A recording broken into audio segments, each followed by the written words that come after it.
Bien, bonjour à tous. Alors, nous nous retrouvons pour ce deuxième Facebook Live. J'espère dans un premier temps que vous m'entendez bien.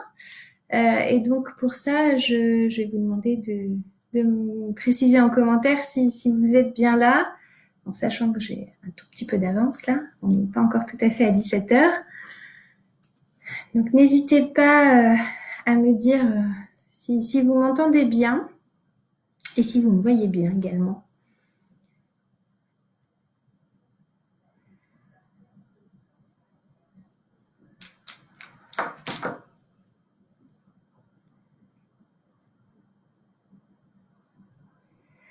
Alors, je n'ai aucun commentaire pour l'instant. En tout cas, je n'en vois pas. Ah si, ça y est, c'est parfait. Bon, eh bien, merci beaucoup. Alors, écoutez, ce que je vous propose, parce que le sujet qui nous réunit ce soir est assez vaste et dense, donc je propose qu'on prenne pas forcément beaucoup de retard. Il est 17 heures et donc je vais démarrer. Donc, dans un premier temps, je vous remercie pour tous ceux qui sont présents. C'est vrai qu'on est toujours dans un contexte un peu particulier que nous fait vivre ce coronavirus. C'est un contexte. Alors, on va dire que ça a évolué un petit peu depuis le début de la crise. On est plus maintenant dans une optique de reprise de l'activité économique et de voir comment est-ce qu'on va organiser cette reprise. Là, le sujet qui nous amène ce soir, c'est vraiment de travailler sur la trésorerie des entreprises et donc à la fois pour la préserver actuellement là, pendant cette période d'état d'urgence et puis comment est-ce qu'on va préparer notre trésorerie pour faire face à la reprise qui risque d'être plus ou moins compliquée selon les secteurs. D'accord ? Alors, côté organisation au niveau du live, on va essayer de faire 45 minutes de présentation et puis suivi d'environ 15 minutes de questions-réponses. N'hésitez pas à poser vos questions au fur et à mesure de la présentation. Moi, je ne les traiterai pas directement, mais j'ai des personnes qui me secondent. Donc, d'ailleurs, j'en profite pour les remercier. En back-office, on a Priscilla, voilà, on a Florent Doxet et Jean-Yves Billon qui vont m'aider et qui vont répondre dans la mesure du possible à vos questions. Et puis, on a également Lilian qui lui, va se charger de recenser les questions qui n'auraient pas eu de réponse et qu'on abordera donc à la fin de la présentation. D'accord ? Alors, c'est parti. En termes de plan de la présentation de ce soir, donc je vous le disais tout à l'heure, c'est un sujet assez technique qu'on va aborder, le sujet des aides. Donc, il va falloir être assez vigilant. Et moi, la première sur le vocabulaire que je vais employer, parce que vous allez voir que on a un certain nombre d'aides qui utilisent des vocabulaires similaires, mais qui pour autant n'ont pas forcément les mêmes critères et donc les mêmes effets. Alors, on va aborder d'abord les aides sous forme de subventions, donc quand il n'y a pas de remboursement, un point sur le fonds de solidarité, sur l'aide dédiée aux indépendants et sur le secours d'urgence pour le chef d'entreprise, donc une aide qui a été mise en place par la Vendée.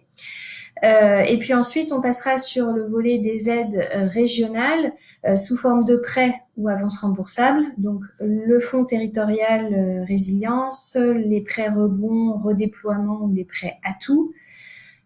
On va voir aussi qu'on parlera du prêt Pays de la Loire rebond et du rebond full digital. Vous voyez qu'il y a déjà des termes qui se recroisent.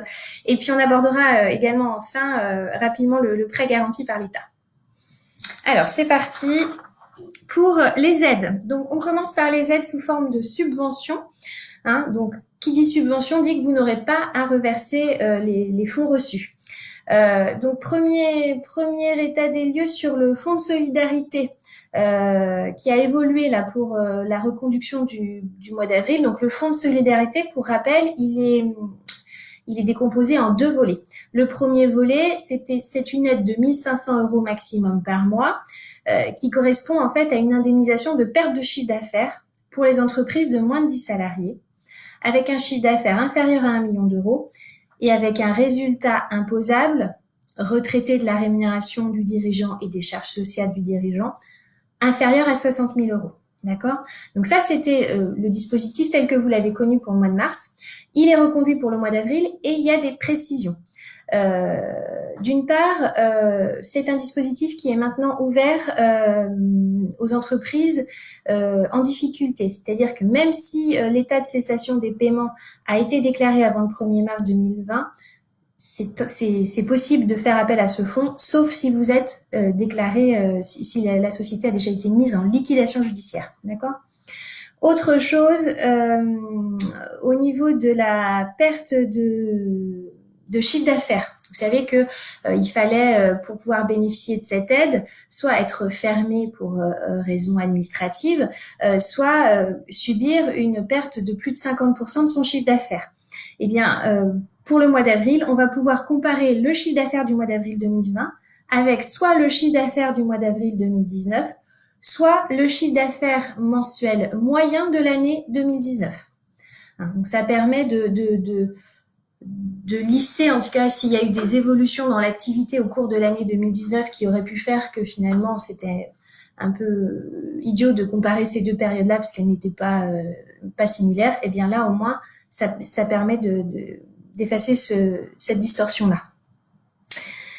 La démarche pour bénéficier de cette aide de 1 500 € maximum, elle est toujours à faire sur le site des impôts, impôts.gouv.fr, sur l'espace particulier, d'accord?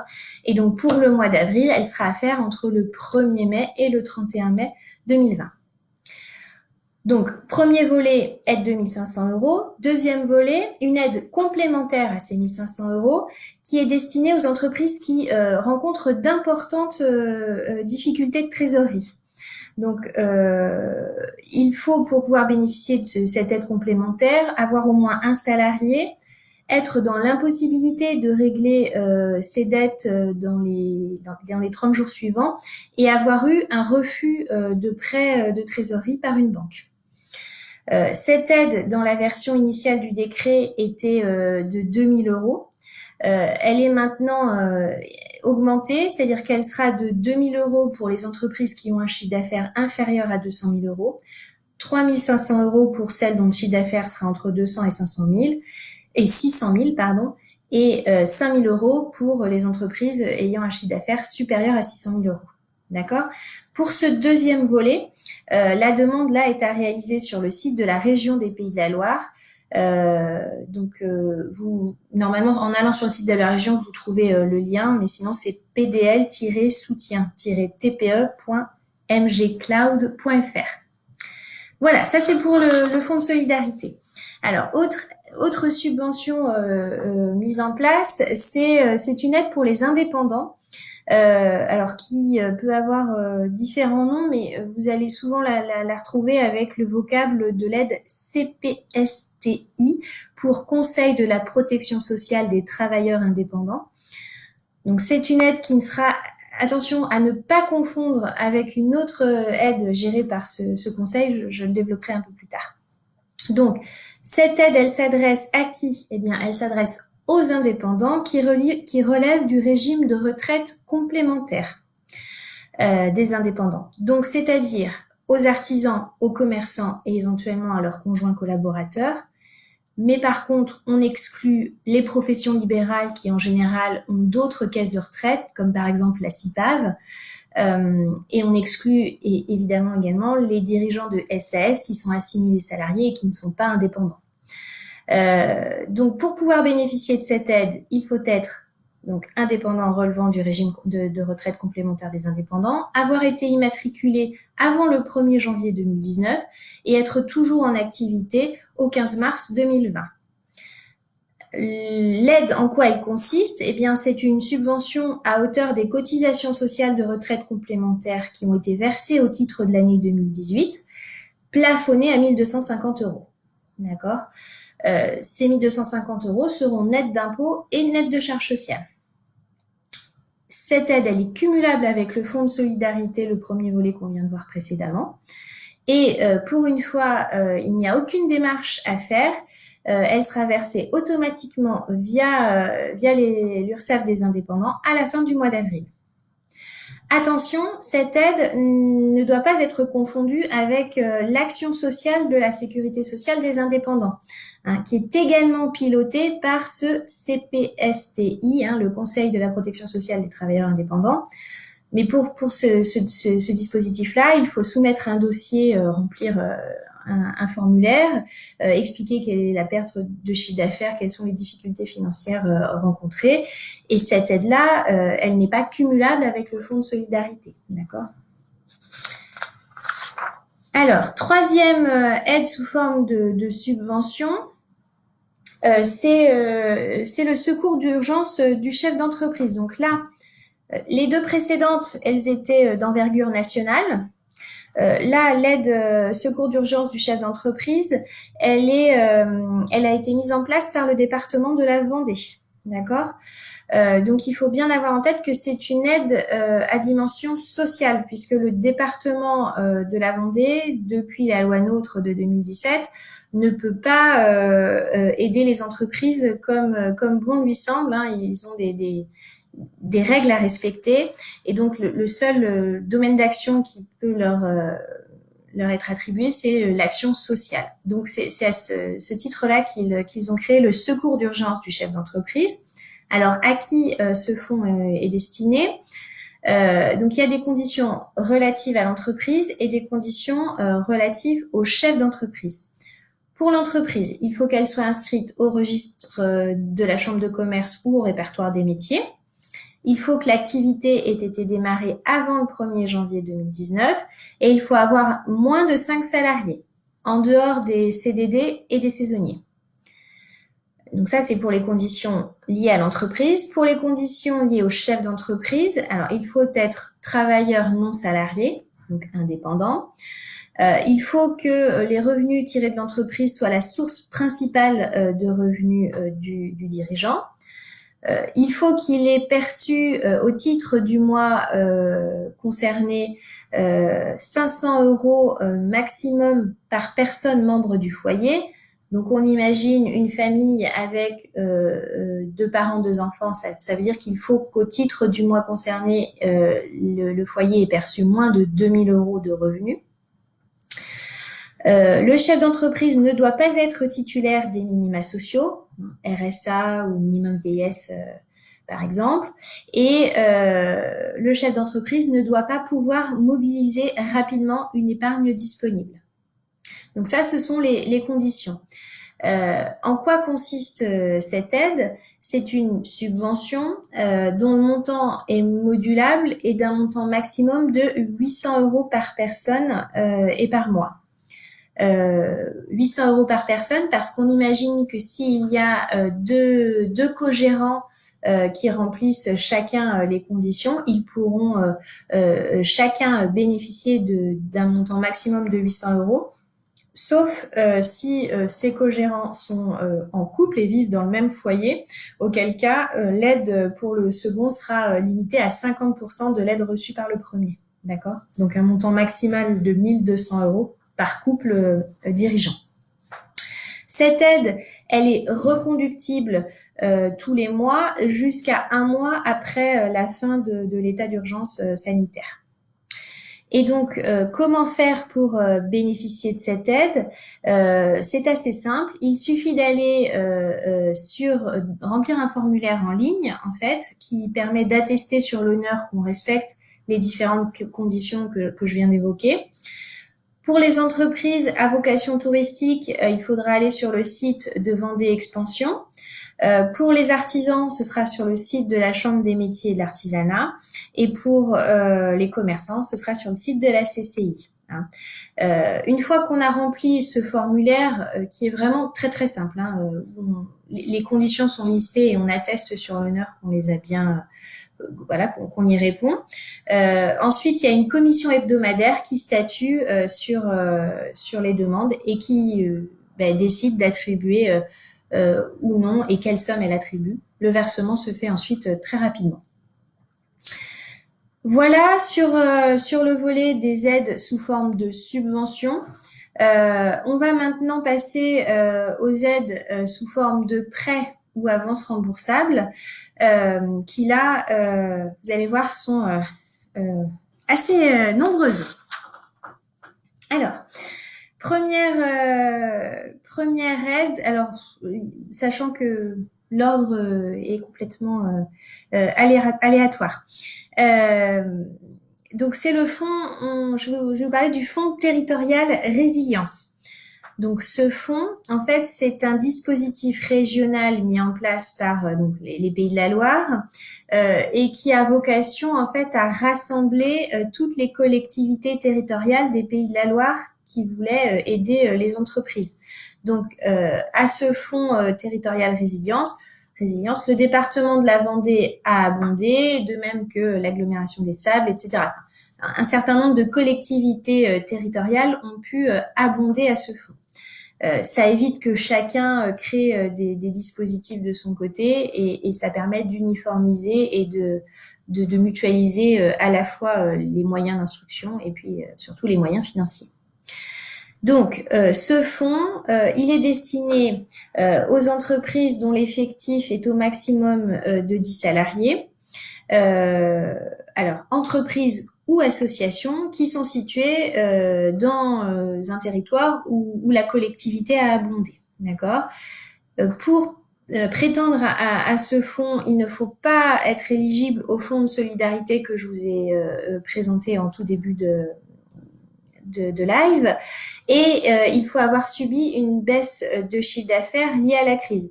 Mais là, on n'a pas de condition de baisse de 20, 30, 40 ou 50%. Il faut pouvoir démontrer qu'on a subi une baisse de chiffre d'affaires. En quoi consiste cette aide du Fonds territorial résilience? C'est une avance remboursable, sans condition bancaire et avec un différé d'1 an, voire plus en cas de difficulté. Donc la région sera plutôt conciliante. Et le montant de cette avance remboursable, il est forfaitaire selon le chiffre d'affaires.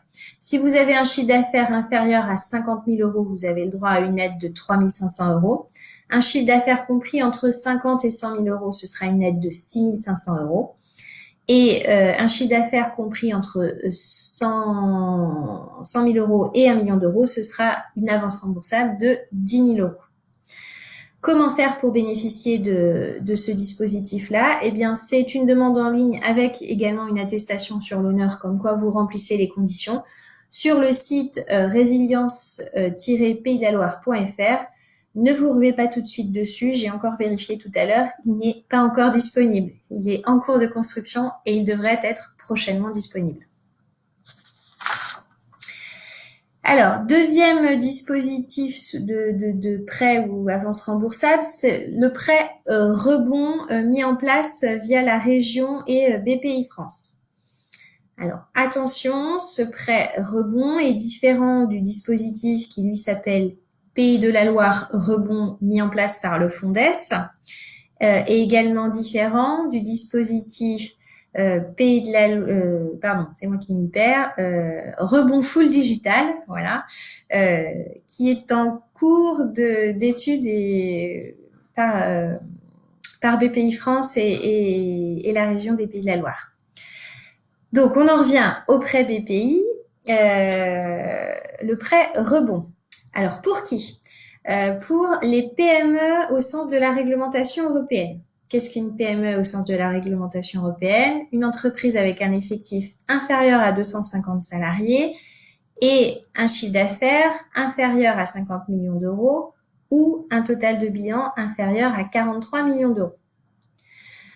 Donc, une PME qui a au moins 12 mois d'activité et tous secteurs d'activité confondus sont concernés, à l'exception des activités immobilières type SCI, location ou promotion immobilière, des entreprises d'intermédiation financière et les entreprises agricoles d'un chiffre d'affaires inférieur à 750 000 euros. En quoi consiste ce prêt rebond? C'est un prêt qui peut aller de 10 000 à 300 000 euros, sans garantie, et qui peut permettre de financer les besoins liés à la conjoncture, la hausse du BFR, des investissements immatériels et corporels plutôt de faible valeur, ceux qu'on a des difficultés à faire financer autrement, puisqu'en général, on peut pas, ils ont une faible valeur de gage. Il n'y a pas trop de garantie en face. Ce prêt, il peut être, il a une durée de 7 ans avec un différé de remboursement en capital de 2 ans. Donc c'est assez intéressant puisque ça permet vraiment de se laisser 2 ans pour retrouver une activité et une forte rentabilité pour ensuite le rembourser. Et il n'est pas un taux zéro, mais un taux préférentiel qui est variable selon les régions et selon les montants de prêt. Donc ça, ce sera à voir avec BPI France, puisqu'effectivement, pour essayer de contracter ce prêt, il faut prendre contact avec BPI France. Alors, autre dispositif, le prêt Pays de la Loire redéploiement. Donc celui-ci, il a été mis en place par la région des Pays de la Loire. Il est destiné aux PME, donc comme on a vu précédemment, et également aux entreprises de taille intermédiaire, les ETI. Alors celles-ci, elles sont définies comme les entreprises entre 250 et 5000 salariés, avec un chiffre d'affaires inférieur à 1,5 milliard d'euros ou un total de bilan inférieur à 2 milliards d'euros. Tous les secteurs d'activité sont concernés, non, pardon, pas tous les secteurs, sont concernés l'industrie, l'artisanat de production et les services qualifiés à l'industrie, ainsi que le tourisme. C'est pas tous les secteurs d'activité. En quoi consiste ce prêt redéploiement? C'est un prêt de trésorerie, donc il est non affecté, on n'a pas besoin de fournir de justificatif d'achat ou autre. Il peut aller de 50 000 à 500 000 euros. Il est sans garantie et il a un remboursement qui peut être très différé puisque on peut aller jusqu'à 3 ans de différé de remboursement. La région indique qu'elle est un financeur patient. Par contre, il a un taux un peu plus élevé que ce qu'on a l'habitude de rencontrer actuellement sur le marché, mais qui reste quand même raisonnable. C'est un taux de 2,03%. Donc un taux TEG, hein, tout compris. Comment bénéficier de ce prêt? Eh bien, c'est donc instruit par la région des Pays de la Loire, qui va intervenir aux côtés des financeurs privés, hein, que ce soit les banques, éventuellement les crédits bailleurs ou les associés, les actionnaires. Ce prêt, il existait déjà avant la crise, hein, puisqu'il pouvait permettre de financer soit des projets de croissance externe quand on avait une cible en Pays de Loire ou des projets de développement, faciliter une transmission familiale, mais il a également pour objet de pouvoir traverser une difficulté conjoncturelle et rebondir. Donc là, on est typiquement avec la crise du Covid dans ce cas-là. Alors, à noter, ce prêt-là peut tout à fait se compléter par le dispositif Pays de la Loire Garantie, qui est un dispositif qui permet en fait d'apporter une garantie, une caution de la part de la région à hauteur de 80%, donc par exemple 80% de la partie qui serait financée dans le secteur privé. Donc tout ça, c'est le site de la région des Pays de la Loire. Autre dispositif d'avance remboursable, c'est le prêt Atout. Le prêt Atout mis en place par BPI France. Alors, pour ce prêt, qui est éligible? Les TPE, les PME et les ETI, hein, donc, que je vous ai défini précédemment, qui ont au moins 12 mois d'activité.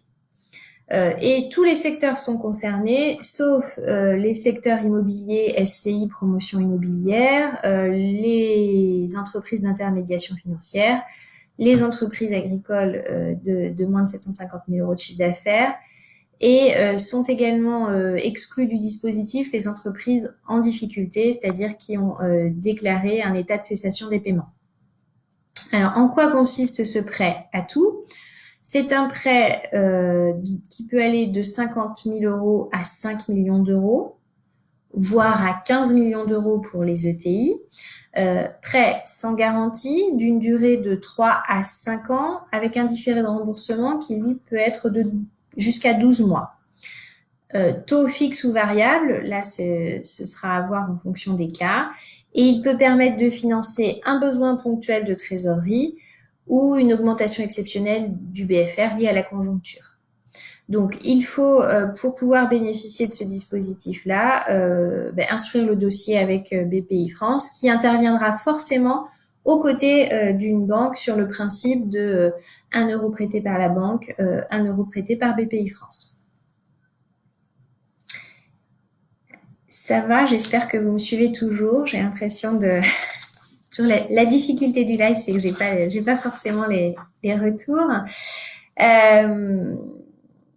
Alors, pour les autres dispositifs sous forme de prêt et d'avance remboursable, on a également, je vous le disais tout à l'heure, le Fondes qui a mis en place un prêt Pays de la Loire rebond. Alors, le Fondes qu'on connaît également sous le nom de France Active. Donc, ce prêt Pays de la Loire rebond, là, il est destiné vraiment aux plus petites entreprises. Il faut avoir moins de 20 salariés et il faut avoir au moins 3 ans d'activité.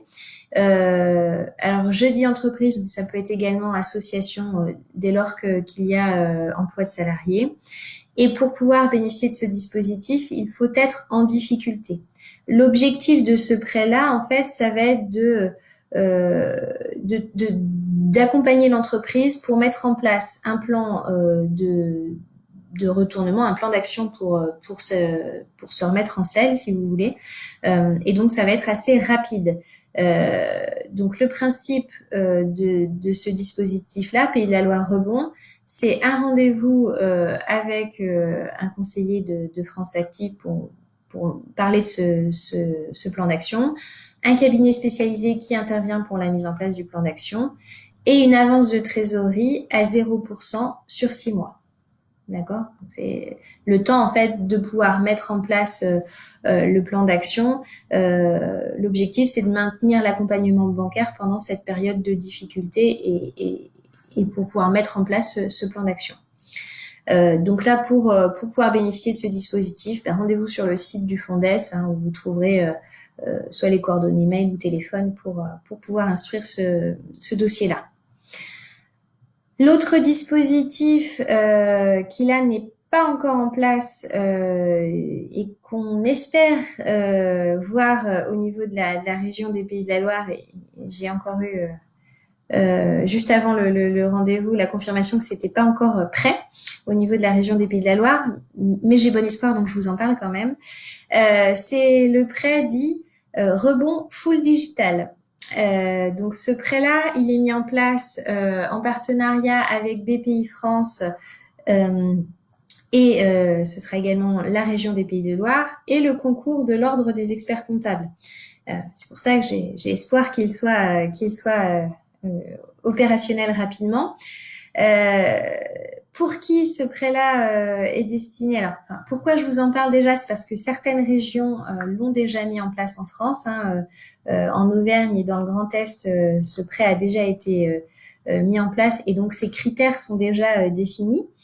Donc, à qui s'adresse ce prêt rebond full digital?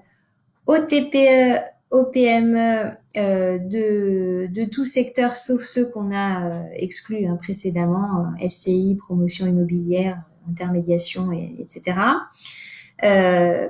Et en quoi consiste ce prêt? Donc, c'est un prêt de 10 à 50 000 euros à taux zéro, qui peut être cumulable avec le prêt garanti par l'État, dont je vais vous parler juste après, remboursable sur 7 ans avec un différé de 2 ans. Et c'est un prêt sans garantie. Donc, dans le principe et dans le process, il faudra instruire la démarche auprès de BPI France qui et donner mandat également à votre expert comptable pour qu'on puisse attester certaines données auprès de BPI France et transmettre également certains documents directement à BPI France. Alors, voilà sur la partie des dispositifs régionaux d'aide sous forme de prêts ou d'avances remboursables. Il reste un point qu'on souhaitait également aborder ce soir, c'est le prêt garanti par l'État. Donc, ce prêt garanti par l'État, là, on n'est pas sur un dispositif spécialement régional, hein, c'est un dispositif national qui concerne toutes les entreprises de toute taille, sauf les SCI et les entreprises d'intermédiation financière. Il était également normalement exclu les entreprises en difficulté. On a, sans avoir forcément de texte précis, mais on a des contacts qui nous disent qu'a priori c'est en train de là-dessus d'évoluer un petit peu, hein. De la même manière que le fonds de solidarité est désormais ouvert aux entreprises en difficulté, sauf liquidation judiciaire. Je pense qu'on va aller sur le même type de conditions pour le prêt garanti par l'État.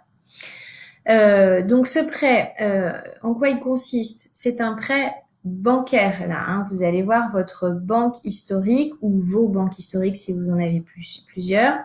Il a une durée initiale de 12 mois et c'est un prêt in fine, c'est-à-dire que pendant ces 12 premiers mois, vous ne remboursez rien et à l'issue de cette période de 12 mois, soit vous remboursez la totalité du prêt, soit vous contractez un nouveau prêt amortissable d'une durée de 1 à 5 ans.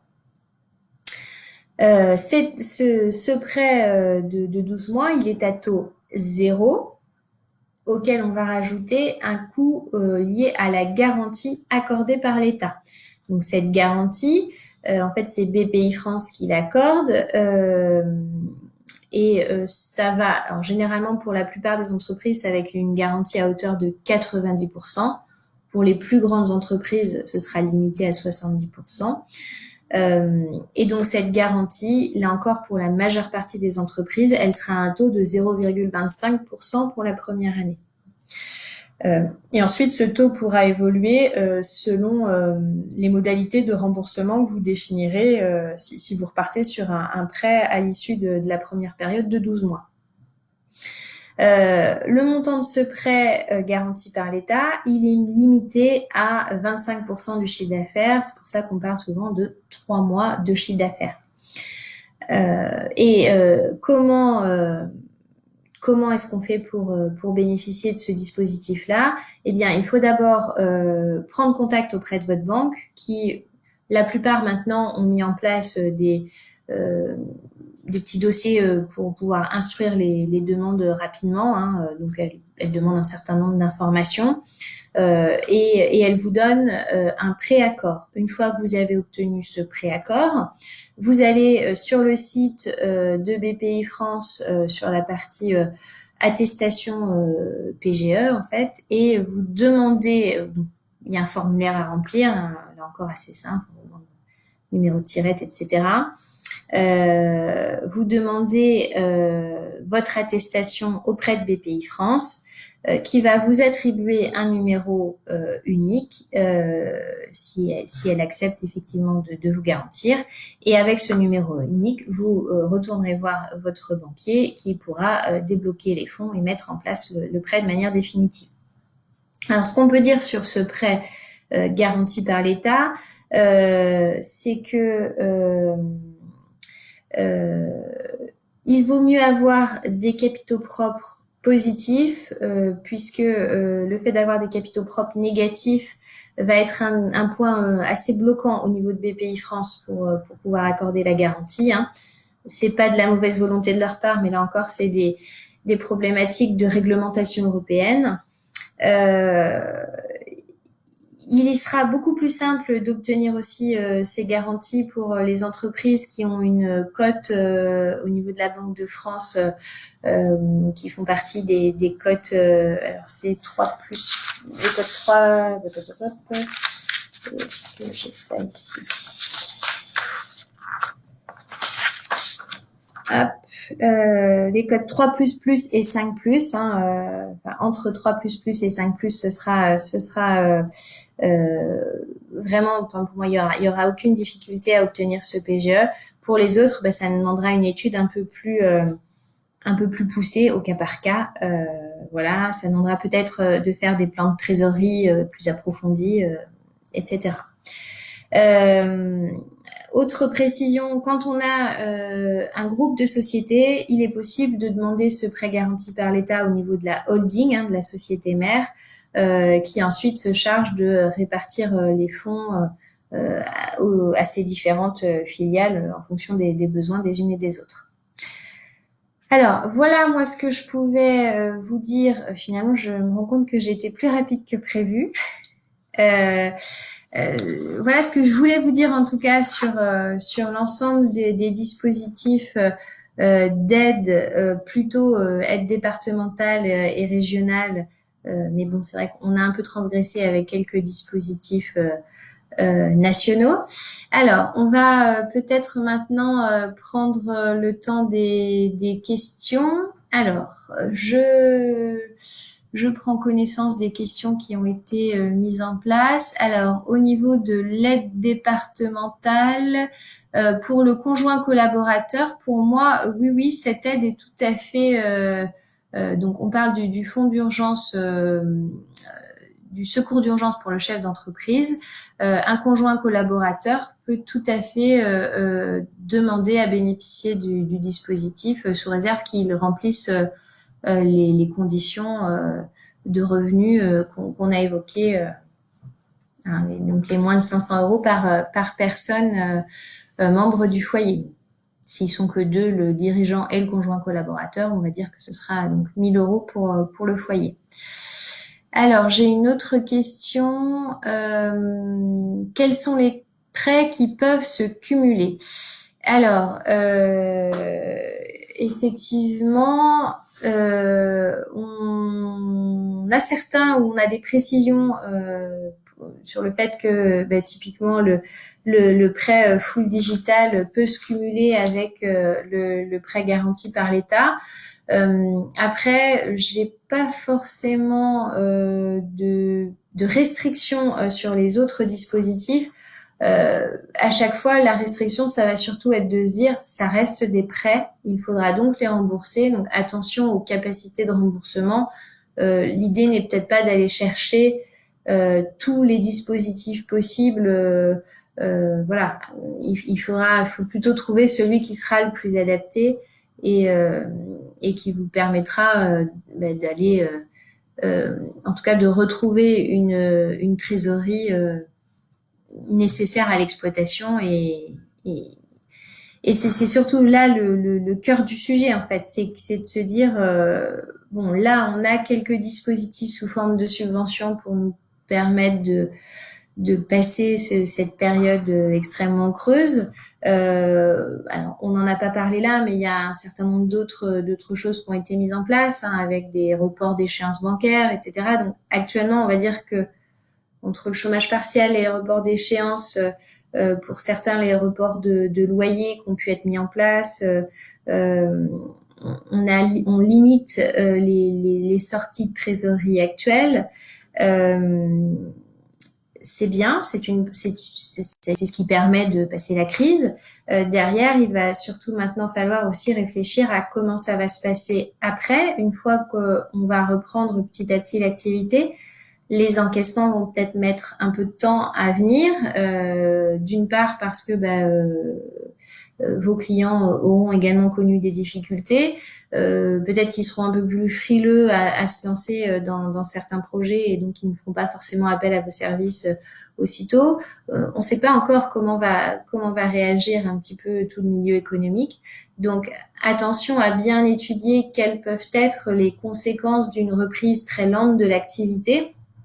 Et du coup, si vous devez imaginer, par exemple, une reprise d'activité qu'à partir du mois de septembre, ça veut dire qu'il faut pouvoir tenir d'ici là. Donc, quel montant de trésorerie ça représente?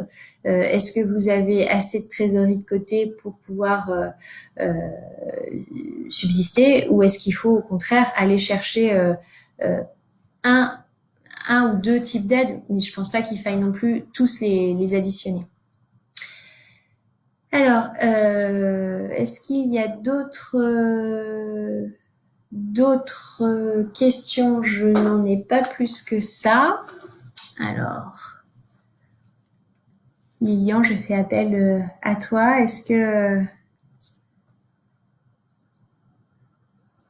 que vous avez posé d'autres questions? Hop, alors, je vais me permettre d'aller regarder ici.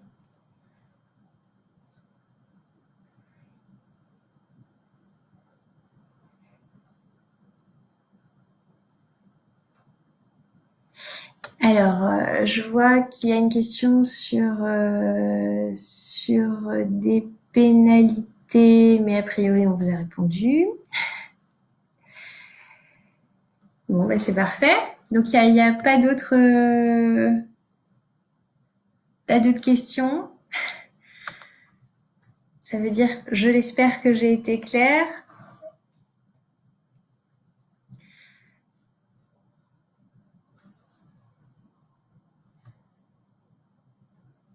J'essaie de descendre. Alors, hop, je regarde. Bon, bah écoutez, c'est parfait. Ce que je vous propose dans ces cas-là, c'est qu'on mette fin à ce live. N'hésitez pas à nous faire part des sujets que vous souhaiteriez qu'on aborde. Sachez qu'on est en train de préparer de notre côté une newsletter qui est plus au niveau de notre pôle social sur tous les éléments à bien prendre en considération pour la reprise de l'activité avec vos salariés. Donc ça devrait arriver normalement courant de semaine prochaine. Écoutez, d'ici là, j'espère que vous vous portez bien, et je vous dis à très bientôt. Bonne soirée.